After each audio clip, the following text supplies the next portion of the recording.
Agora é o Evangelho do Deus presente, é o Evangelho do Deus misericordioso, compassivo, que nos ouve, entendeu? Que nos ouve. Porque tem muita gente que crê em Deus. E eu não estou falando nesse deusinho aí de religião, não, que isso é um ídolo. Eu estou falando no Deus da grande maioria dos cristãos, que é uma criação, é um Frankenstein sincretizado e nada além disso, feito de muitos pedaços, de Osíris, de Ísis, de Horus, de muitos pedaços do Deus dos escravos romanos, muitos pedaços de divindades absorvidas das superstições islâmicas, quando começaram no século VII, depois a todas as absorções de cultos celtas, com mudança de palavras. E aí as absorções não pararam de acontecer na Europa.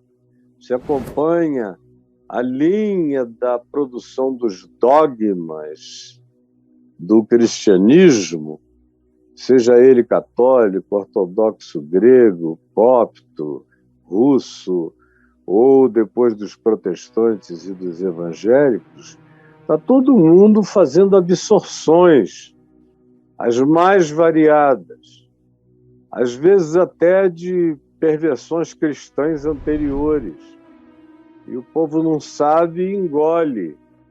Como eu tenho dito todo dia, bebe a largos sorvos, como diz o Salmo 73, e não sabe de onde vem.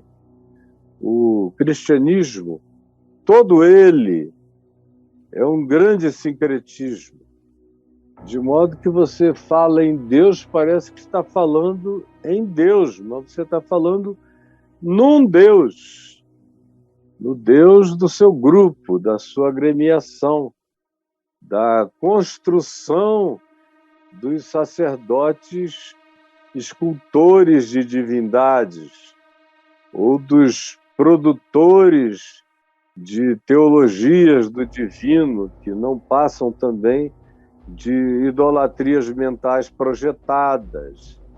E você que vive de ignorância em ignorância, vai pensando que quando fala de Deus está se referindo a Deus, mas está falando de qualquer coisa que não é Deus. E hoje, se você já leu o tema que eu propus, eu quero lhe deixar essa pergunta. Qual é a sua relação com a oração? Porque dependendo do que você creia sobre oração, eu sei exatamente quem é o Deus ao qual você ora, ou ao qual você não ora, ou a quem você não ora porque você tem certeza de que ele não ouve. E aí, pela sua atitude em relação à oração, eu digo a você quem é o seu Deus. Eu conheço também deuses de construção filosófica muito bonita, mas que são deuses que não ouvem a particularidade da necessidade humana. Eles são deuses universais, globais, transgalácticos, em quem todas as coisas existem. E ele é aquele que sustenta todas as coisas que são. No entanto, ele não tem nenhuma relação com a particularidade do clamor humano. Por exemplo, uma das visões de Deus, da filosofia, que eu acho das mais interessantes, é o Deus de Spinoza, que era um holandês, pensador, teólogo, reflexivo, uma figura muito interessante, do ponto de vista filosófico, das mais interessantes.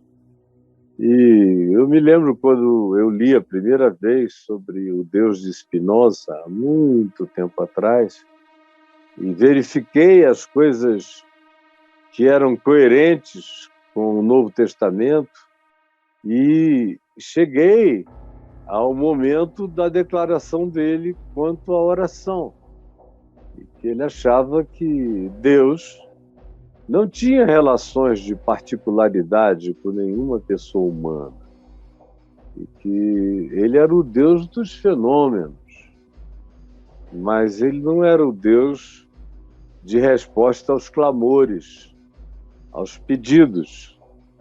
Quando perguntaram a Einstein se ele cria em Deus, ele disse que sim, que ele cria. Aí perguntaram qual era a teologia dele, então. Aí ele disse: eu creio na teologia de Spinoza, do Deus de Spinoza. É por isso que a fé que Einstein manifestava em Deus afirmava Deus, mas ele mesmo não cria que se alguém clamasse a Deus, Deus iria responder especificamente, o que era uma incoerência, até em relação ao que ele dizia sobre os grandes achados dele. Ele dizia que pensava, até a mente queimar, se esgotar, e ele frequentemente desistir. Aí ele desistia e saía, abandonava a ideia, ia andando num bosque, num campo, numa pradaria, ficava sozinho, pensava em outra coisa. De repente, algo vinha dos céus para ele, caía em cima dele, e ele dizia: aí eu já não pensava na solução, mas eu era pensado pela solução. E voltava correndo para casa, como quem tinha recebido uma revelação. Ora, quem diz isso recebeu e tinha uma relação pessoal com a graça e com o dom de Deus. Porque toda boa dádiva, toda a teoria da relatividade, toda e qualquer descoberta de natureza fenomenológica factual, tudo que ilumina a nossa mente para enxergar, vem do alto, Einstein, descendo do Pai das luzes, em quem não pode haver nem mudança, nem sombra de variação. O Deus que eu aprendo em Jesus tem tudo aquilo que o Deus de Spinoza, a ele se atribuía por Spinoza, como filósofo, pensador. Só que era infinitamente mais. Porque ele dizia: pedi e dar-se-vos-á, buscai e achareis, batei e abrir-se-vos-á. Ele estimula a que se peça, sem vãs repetições, sem mantra. Ele disse: o vosso Pai Celeste sabe antes que lhe o peçais. Mas peçam, porque ele tem prazer em ver que vocês creem nessa relação. E aí há uma quantidade enorme de textos dos evangelhos que eu poderia ler a esse respeito, mas eu selecionei esses 4 que estão aí diante de você.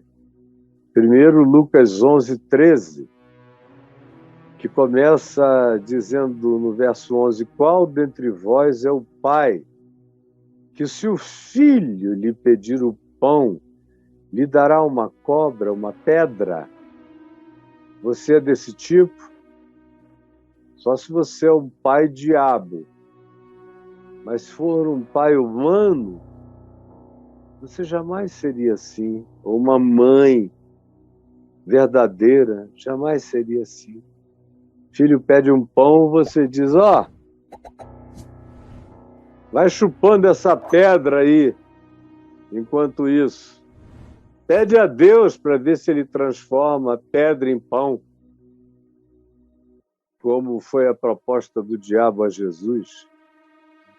Qual dentre vós faria isso? Ou se o filho pedir um peixe, lhe dará em lugar do peixe uma cobra venenosa? Que pai? Só se for o pai do inferno. Ou se o filho pedir um ovo, papai, me dá um ovo. E ele chegar e dizer: olha, pega para você esse escorpião aqui, ó, vai comer escorpião. Melhor do que ovo, tá vivinho, tá fresco, dá teu jeito. Quem é que faria isso? Jesus apela para um exemplo dessa basicalidade, para ver se a gente olha para os céus e diz: se meu pai, que não é essas coisas, não faria isso comigo, quanto mais o meu Pai Celeste. Aí ele conclui no verso 13: ora, se vós que sois maus, porque o melhor de nós ainda é egoísta, o melhor de nós é narcisista, o melhor de nós, o mais generoso, o mais piedoso, pode até praticar as coisas certas do lado de fora, mas às vezes se pergunta por quanto tempo mais ele terá ou ela terá que fazer aquele tipo de sacrifício. Quando é que aquele filho vai andar com as próprias pernas e liberá-lo de ter que ser o eterno provedor da mesma coisa? Os melhores de nós ainda gostaríamos de um dia nos aposentarmos, de termos que ser provedores para sempre. Isso eu estou falando dos santos, dos generosos, dos que não sabotam filhos, jamais. Mas o que lhes passa no coração. Do lado de fora, Jesus disse: eu sei que vocês são capazes de fazer o que é bom. Agora, olhem para dentro. E aí eu digo: vocês que olhando para dentro sabem as ambivalências escondidas, as ambiguidades não declaradas, ou as sutilezas das pequenas distorções ou idiosincrasias da vida de vocês, porque são um hipócrita, acha que carrega a perfeição emocional, sentimental e afetiva. Não, todos nós somos maus. Por isso se diz: pois todos pecaram e todos carecem da glória de Deus. Ora, se vós que sois maus, todavia sabeis dar boas dádivas aos vossos filhos. E olha, se vocês se enxergarem, vocês vão ver que milagre. É que vocês consigam praticar o bem, tendo tanta ambivalência escondida dentro de vocês. Vocês que são assim sabem dar boas dádivas aos vossos filhos? Então me respondam: quanto mais o Pai Celeste não dará boas coisas, não dará o Espírito Santo, não dará os dons da vida àqueles que lhe pedirem? É uma pergunta que quer ser óbvia. Responda você. Responda você. Está proposta a questão de Jesus. Aí você diz, se você é muito mal, você não crê no amor do Pai, porque o Pai mau não crê que o Pai celeste é bom. Agora, quanto mais você conheça, apesar de você, a vitória do amor, do carinho, do cuidado, da solidariedade e do seu socorro para com o seu filho, mais você terá chance de crer no amor e no cuidado de Deus por você também. De modo que, diga-me, se você crê que Deus responde,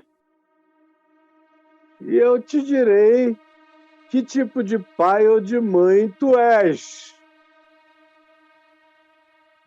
Ou agora leia o que Jesus diz, logo adiante, em João 16, para a gente. João 16, no verso 24, veja bem o que Jesus diz. Ele diz, naquele dia, nada me perguntareis. Em verdade vos digo, se pedirdes alguma coisa ao Pai, Ele vô-lo concederá em meu nome. Até agora, nada tendes pedido em meu nome. Aí você diz, não, eu peço em nome de Jesus. E eu termino sempre em nome de Jesus, amém. Mas esse nome, se não for usado, pensado, sentido, crido, coerentemente, com o caráter que o Evangelho descreve como sendo dele, e o caráter de Jesus está nos mandamentos que ele deu, nas atitudes que ele teve. Ele é a encarnação do caráter divino em sua plenitude absoluta no homem. Então pense, até agora nada tendes pedido em meu nome, embora vocês usem o nome Jesus, mas vocês usam, por exemplo, o meu nome, Caio, para falar comigo. Então, se você disser para mim, Caio, eu sei que você não gosta de ser pai, eu sei que você faz o maior sacrifício para ser avô, eu sei que você tolera a sua esposa, eu sei que apesar de não gostar de ninguém, de vez em quando, você faz alguma coisa boa dependendo da insistência com a qual se peça a você. E eu vou insistir, insistir, insistir até você me dar o que eu estou pedindo. Eu pergunto, apesar de você estar usando o nome Caio para falar supostamente comigo, ou com alguém que seja esse tipo de Caio, com absoluta certeza eu te garanto, o nome é meu, mas não é comigo que você está falando. Mas não é mesmo. E quem quer que me conheça, sabe que o nome é meu. E nesse país eu fui um dos primeiros a carregar esse nome. Há muito tempo atrás. Havia, quando eu nasci, 3, 4 Caios no Brasil. Um deles era meu pai. Eu devia ser o 4º ou 5º. Não havia Caios. Agora tem muitos. Inclusive Caios Fábios, bastante, há muitos anos.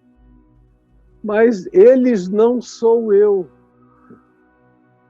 Não é porque eles têm o meu nome que eles são quem eu sou, nem como eu sou.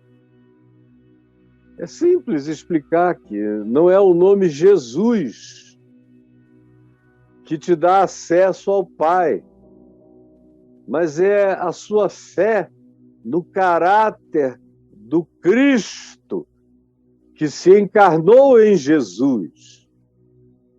É isso que te liga ao Pai, mesmo que você não saiba o nome Jesus. Mas se você carregar a certeza de que Deus é amor, Deus é misericórdia, sabendo ou não sabendo o nome de Jesus, clamando, é Ele quem está fazendo a mediação para você. Mas usando o nome Jesus e atribuindo a Ele um outro caráter que não é o dele, você está falando com o Jesus do mau caráter, com o Jesus mau, que às vezes é uma plena descrição de Satanás, de tão perversa que é a sua concepção dele. Então vem Jesus e disse: até agora nada tendes pedido em meu nome. E olha que o pessoal ali estava expulsando demônio em nome de Jesus, curando enfermos em nome de Jesus.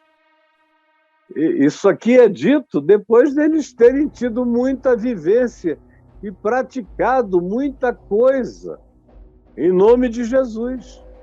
Eles já tinham dito a Jesus: olha, tinha um cara aí expulsando demônios no teu nome, mas nós lhe proibimos porque ele não segue conosco.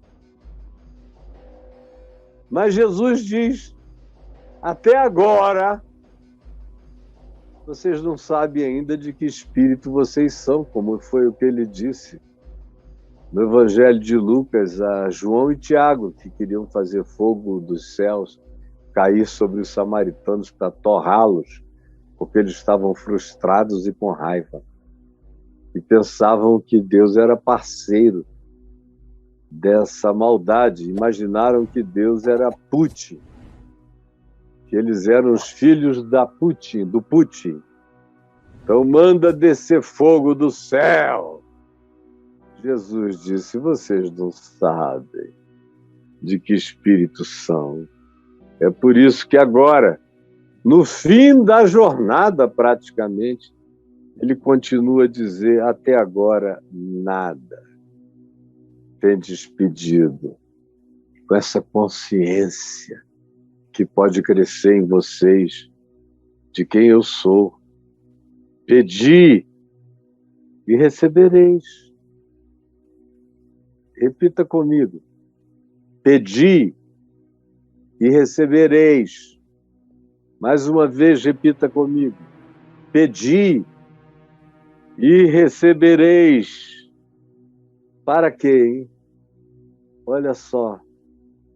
Para que a vossa alegria seja completa. Não tem alegria maior. Eu, pelo menos, nunca conheci nenhuma maior do que a alegria que decorre da resposta de Deus às minhas orações. Eu fui aprendendo isso bem tenro na fé. Quando eu comecei a dizer: eu vou pedir, porque eu sei que tu vais me responder. Eu comecei a orar com intensidade, bem novinho, recém-convertido. Dobrava os joelhos, intercedia por amigos, por pessoas queridas, que eu estava falando do Evangelho, o coração estava duro, por pessoas da família que eu amava, os meus primos e colegas variados, por meninas do Rio, de São Paulo, que eu tinha usado demais na minha juventude, deixado-as apaixonadas e feridas e nunca mais apareci. E algumas delas eu não tinha mais nem como achar. mas o coração doía e eu me ajoelhava e orava, pedindo ao Senhor que tirasse todo o mal que eu pudesse ter feito e que as visitasse com graça, que as iluminasse.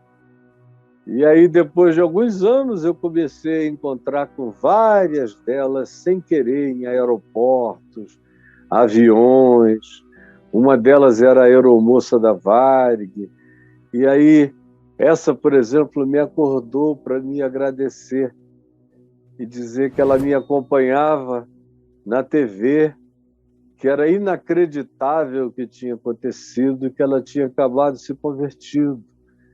Uma outra era a sobrinha de um ministro de Estado do tempo da ditadura e que depois eu vinha saber que se converteu e que estava numa igreja presbiteriana em São Paulo.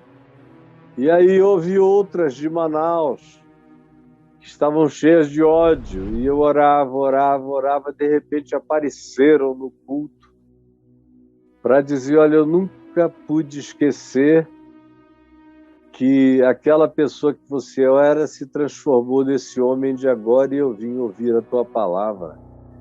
Amigos, em cujas mentes eu entrei pela oração, orando a noite inteira, até de madrugada, e de madrugada aquela convicção.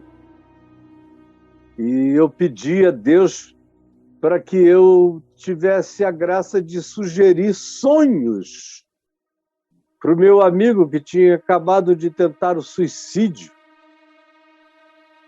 por causa da traição da esposa. Ele era apaixonado por ela. Diretor da televisão onde eu fazia meu programa em Manaus. Aí eu entrava já por ele desde meia-noite, 1h, quando foi umas 5. Eu senti que eu entrei no sonho dele e eu pedi ao Senhor Jesus que ele sonhasse com os 2 caminhos e mostrasse para ele como ele estava andando no caminho errado, que ele tinha que entrar pela porta estreita. Pedi ao Senhor que, quando ele entrasse pela porta estreita, ele visse o cenário todo do Salmo 23. E pedi ao Senhor que ele se sentisse abraçado como aquela ovelha perdida é puxada pelo pastor e colocada no seu colo. Foram os 3 pedidos.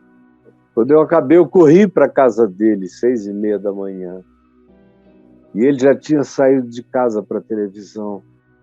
Quando eu cheguei lá, que ele me viu, ele me chamava de shepherd, que é pastor de ovelha, ovelha bicho em inglês, não é o pastor, que é pastor de gente, era o shepherd.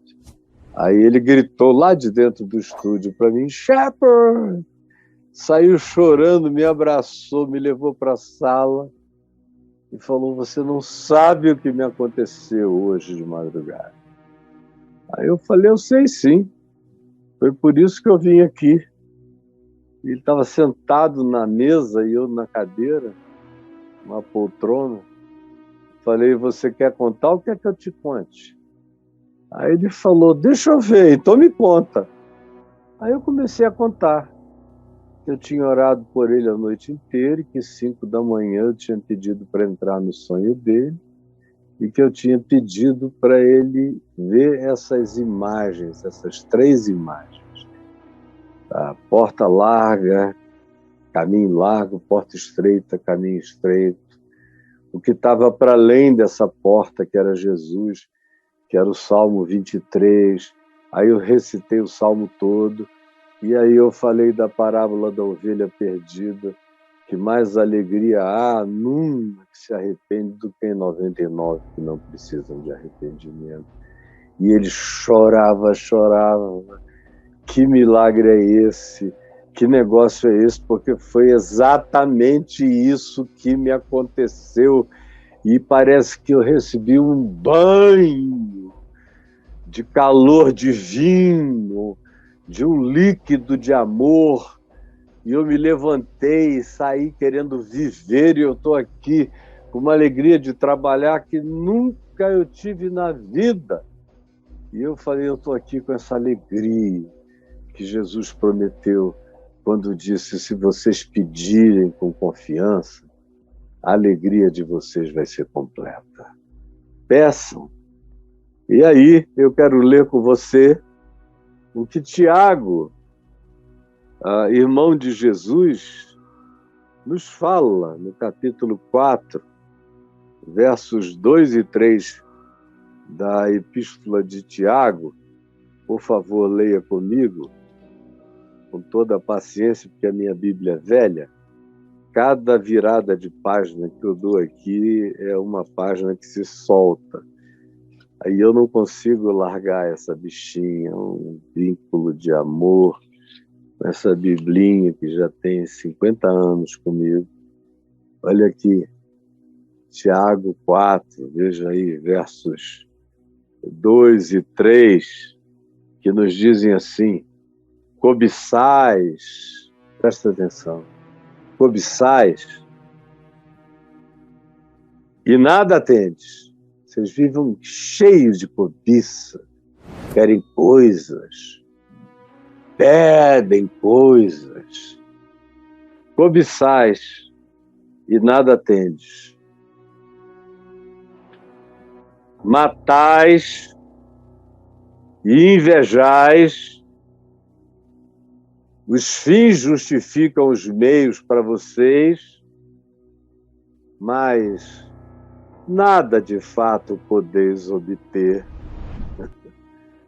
Vocês usam dos piores sentimentos, das piores atitudes, dos piores comportamentos, invocam o Deus de vocês para ser parceiro de crime e vocês não conseguem ir a lugar nenhum. Enxerga a tua vida. Vê o que você conseguiu assim. Preste atenção. Eu não vim aqui para falar, eu vim para perguntar. Porque a partir da sua atitude em relação à oração, eu digo quem você é e quem é o seu Deus. Pedis e não recebeis, sabe por quê? Tiago diz, porque pedis mal. Vocês só pedem o que vem de cobiça, de inveja, de comparação, de aquisição, de domínio amoroso, de conquista. Vocês querem muito mais, é a manifestação de Zeus e de todos os deuses do Olimpo, de todos os titãs, de todas as ninfas, de todas as divindades. E vocês mesmos querem encontrar divindades semi-humanas. Você quer seguir alguém que seja uma espécie de Aquiles, metade homem, metade Deus. Você quer poderes mágicos. E aí, é por isso que ele diz, pedis, e vocês entram em campanhas, são supersticiosos, fazem barganhas, e não compreendeis, e nada recebeis, porque pedis mal, mal e mal. Pedis para esbanjardes em vossos prazeres. É a oração do hedonismo. Ele está falando aqui daquilo que compõe a chamada teologia da prosperidade, da confissão positiva, que parece que tudo depende do seu desejo, da sua boca e da sua repetição de desejo, e que Deus se vê obrigado a fazer por causa do que você comprometeu de colateral financeiro no sacrifício do altar do gasofilácio. Que tragédia, que coisa horrorosa. Aí, primeira epístola de João, capítulo 5, no versículo 14, você lê: estas coisas vos escrevi a fim de saberdes que tendes a vida eterna, vós outros que credes em o nome do Filho de Deus, que sabem quem o Filho de Deus é, e não é por causa da nomenclatura mágica, é pelo discernimento do caráter dele, de quem ele é, da natureza dele, semelhante ao Pai. E esta é a confiança que temos para com ele, para com o Filho de Deus, para com Cristo encarnado em Jesus. Esta é a confiança que temos para com ele, que se pedirmos alguma coisa segundo a sua vontade, ele nos ouve. Não é segundo a sua vontade. Ou, para ficar um português com concordância errada, mas mais direto, segundo a tua vontade. Não, é segundo a vontade dele, segundo a sua vontade, não a tua vontade. A tua vontade eu já sei o que é: cobiça, é inveja, é interesse próprio. Você quer uma solução para o seu problema emocional, afetivo, para o seu casamento mal feito, com um cara que vive na cabeçada com você para lá e para cá, com ódio. Parece casamento de carneiros, enlouquecidos, dando chifrada e testada um no outro. É isso que você quer. É isso que diz aqui. Se você não pedir conforme a vontade dele, não adianta pedir, porque ele não se dobra ao capricho de ninguém. Eu posso jejuar a minha vida inteira, pedindo a ele que mate o meu inimigo. Eu vou morrer enquanto eu oro com ódio. Eu é que vou desenvolver câncer no intestino, ou vou desenvolver um câncer numa outra área de choque emocional na minha vida. Eu é que vou infartar se eu dedicar a minha vida à oração do ódio, à cobiça, ao desejo sem fim, à frustração que ora amargurada. Eu não vou alcançar nada, porque eu apenas posso ter uma confiança. É a confiança de que nós temos para com ele a certeza de que, se pedirmos alguma coisa segundo a vontade dele, a vontade dele é conforme o Evangelho.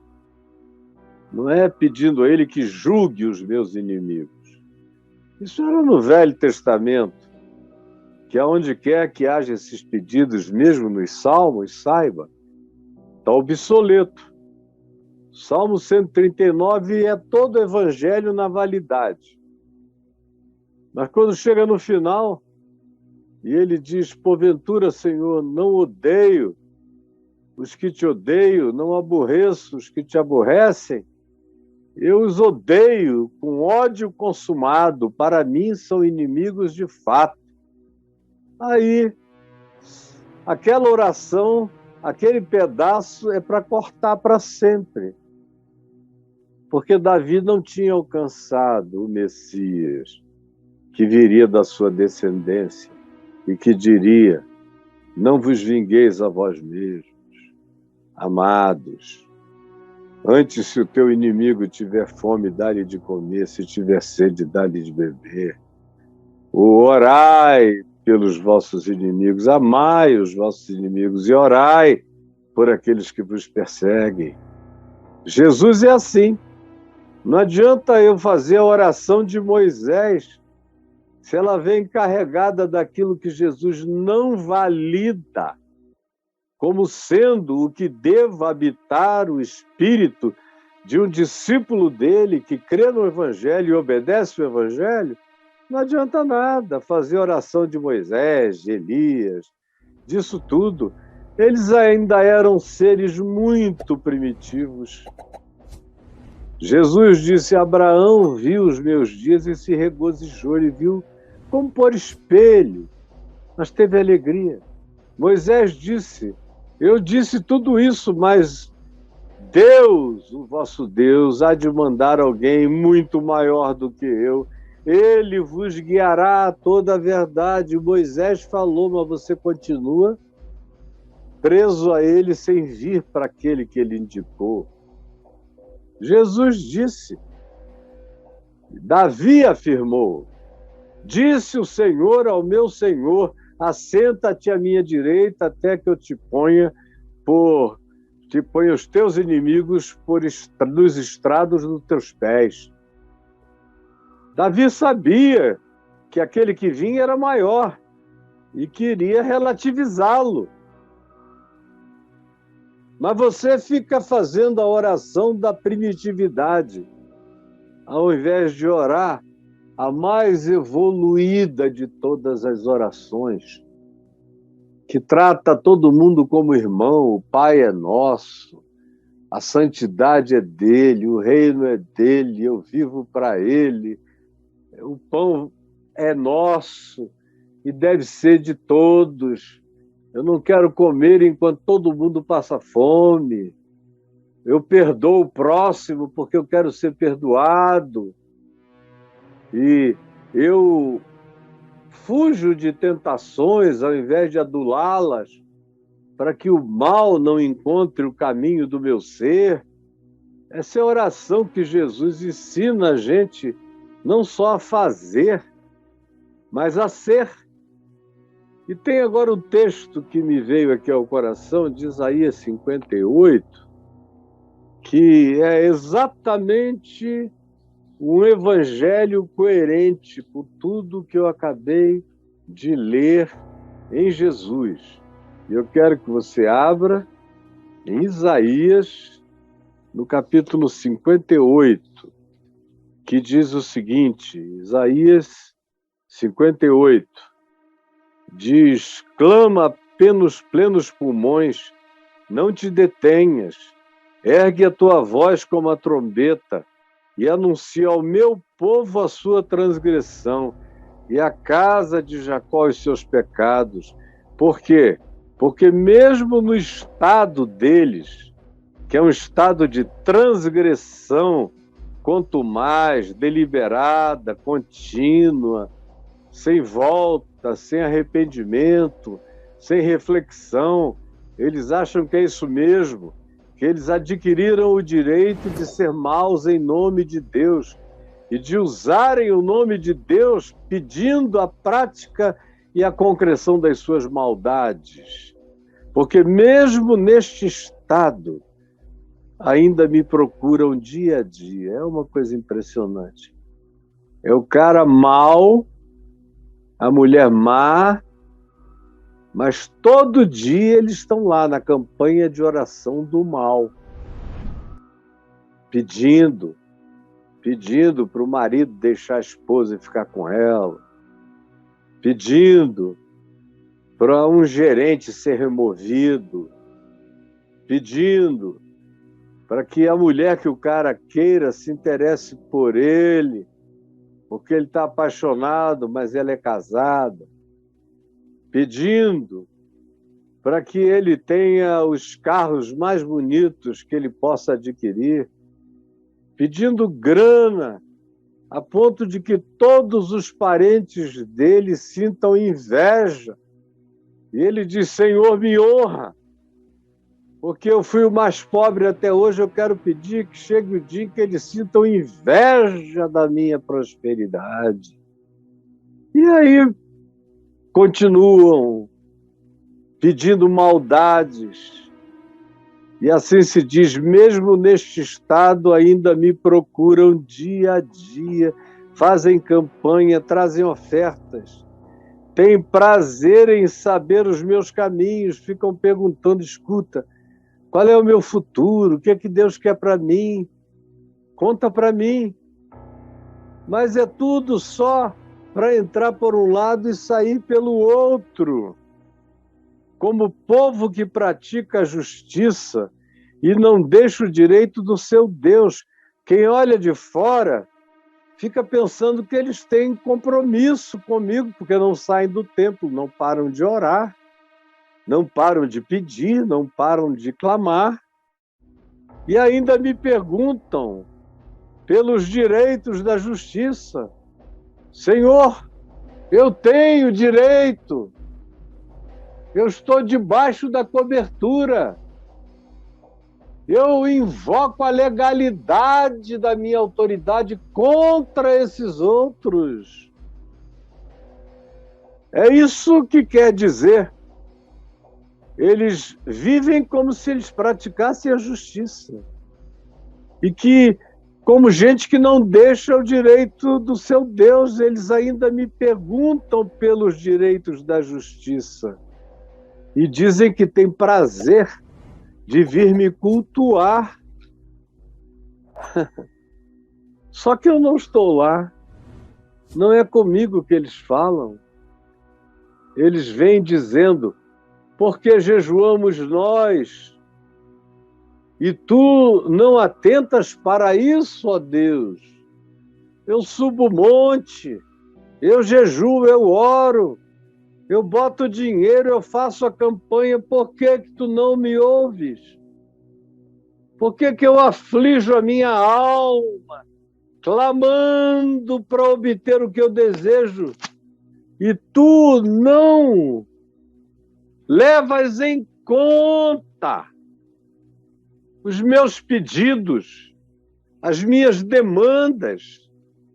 Aí Deus diz, eis que no dia em que jejuais, vocês não estão com o coração harmonizado e quebrantado em relação a mim, cheios de amor, querendo receber o carinho da minha graça e crescer no espírito, não. Quando vocês jejuam, é barganha, é negócio. Vocês estão cuidando dos vossos próprios interesses e negócios e ainda exigis que se faça todo o vosso trabalho. O que vocês deveriam fazer, vocês acham que eu tenho obrigação de fazer, porque vocês exigem com barganhas e com orações perversas.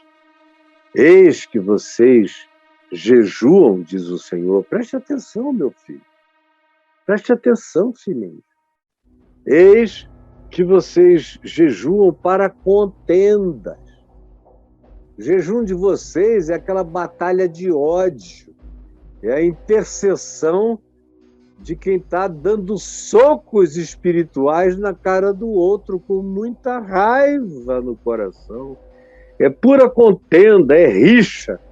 A oração de vocês é rixa. E para ferirdes com punho iníquo, não o de vocês, mas vocês querem que eu designe anjos da maldade para atender aos caprichos do ódio e das vinganças de vocês. Aí o Senhor diz, jejuando assim, como hoje vocês fazem, jamais se fará ouvir a vossa voz no alto. Porque o jejum que eu escolhi não é esse. O jejum que eu escolhi é que o homem, a mulher, um dia aflige a sua alma, incline a sua cabeça como um junco e estenda debaixo de si um pano de saco e de cinza. Vocês acham que esse é o jejum que eu escolhi? Que é uma cenografia de tristeza? Na praça pública ou na igreja para todo mundo ver a pseudo-humildade de vocês? Chamarias tu a isto jejum? E dia agradável a mim? É porque vocês não me conhecem. Porventura, não é este o jejum que eu escolhi? Que tu soltes as ligaduras da impiedade, desfaças as ataduras do aprisionamento do próximo, deixes livres os oprimidos que estão oprimidos pela tua mão, e despedaces todo jugo. Não é isso, porventura, que eu digo, que eu quero? Porventura não é também que tu repartas o teu pão com o faminto, e ainda mais que tu recebas e recolhas em casa os pobres e desabrigados? Não é esse o jejum que eu escolhi? E também que se tu vires o ser nu, destituído, tu o cubras e não te escondas do teu semelhante. Se tu fizeres isso, a tua alegria será completa. Aí olha só o que acontecerá nessa oração. Então romperá a tua luz como a alva. A tua cura brotará naturalmente, sem que ninguém impeça. A tua justiça irá diante de ti, sem que tu tenhas que propagandear nada. Tu andas em silêncio e ela te precede. E a glória do Senhor, quem olhar para ti, verá a glória do Senhor na tua retaguarda. Então, olha só a consequência. Então, clamarás e o Senhor te responderá. Gritarás socorro e ele dirá: oi, estou aqui contigo. Jamais te deixarei. Isto acontecerá se tu tirares do meio de ti o jugo duro e o dedo que ameaça o próximo injuriosamente. Sim, se tu deixares isso, tu verás. Tu verás.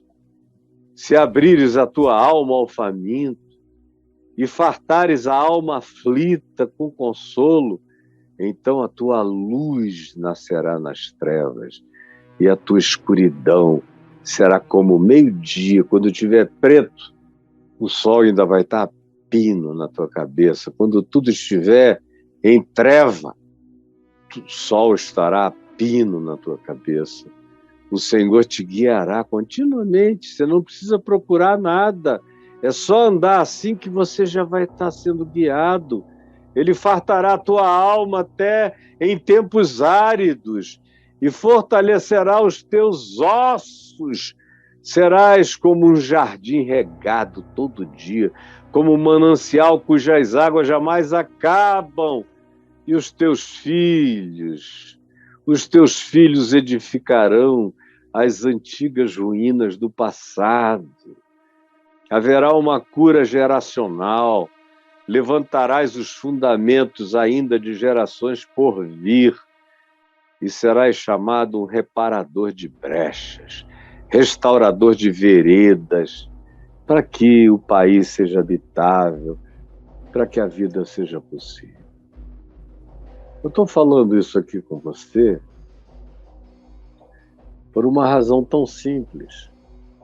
Eu tenho experimentado essa alegria há 49 anos, quase 50 anos. Eu peço e ele responde. A minha mulher está comigo há 22 anos. Mas ela disse: eu nunca vi nada igual. E eu estou aprendendo essa confiança. Porque quase todo dia ela me diz: olha, a gente tem tanto para pagar, mas não temos nada e nem perspectiva. Eu digo: não se preocupe só com o que a gente tem para pagar, porque com o dinheiro, fica tranquila.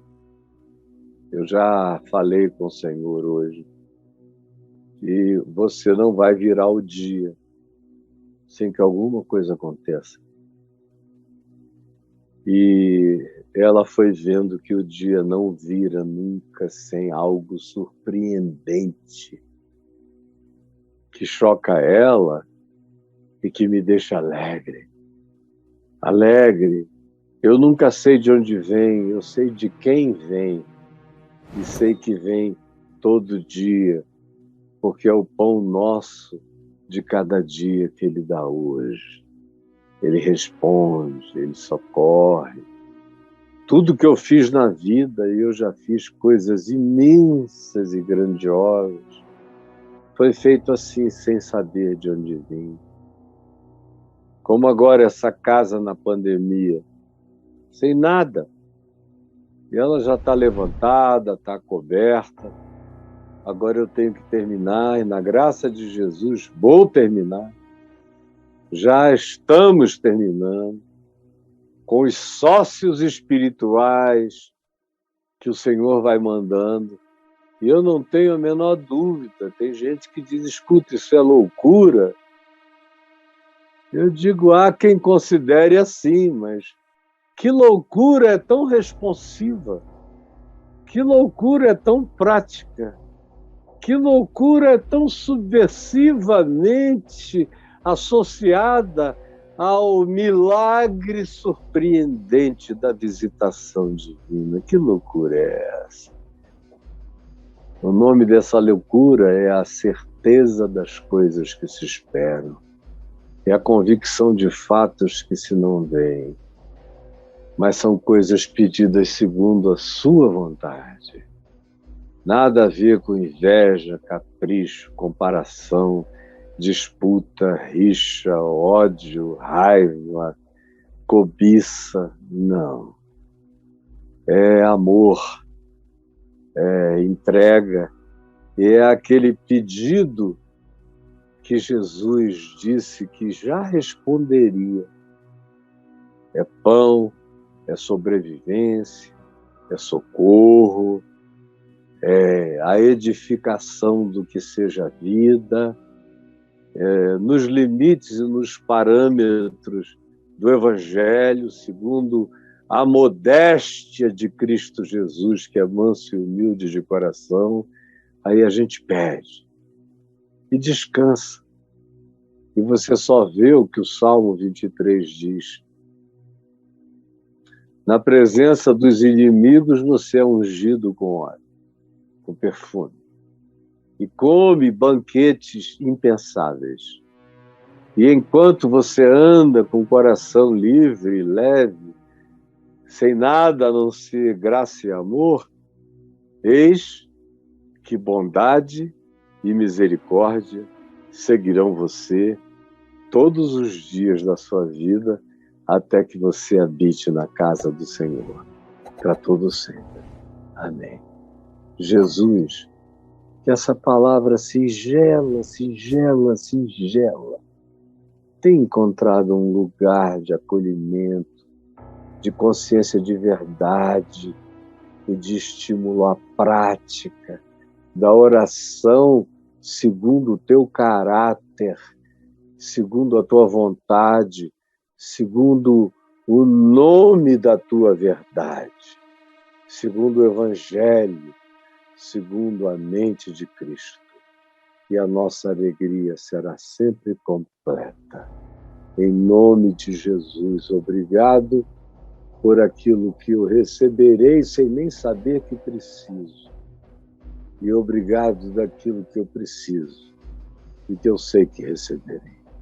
Em nome de Jesus, desse Senhor, desse caráter, desse santo, santo, santo. Em nome dele. Amém e amém.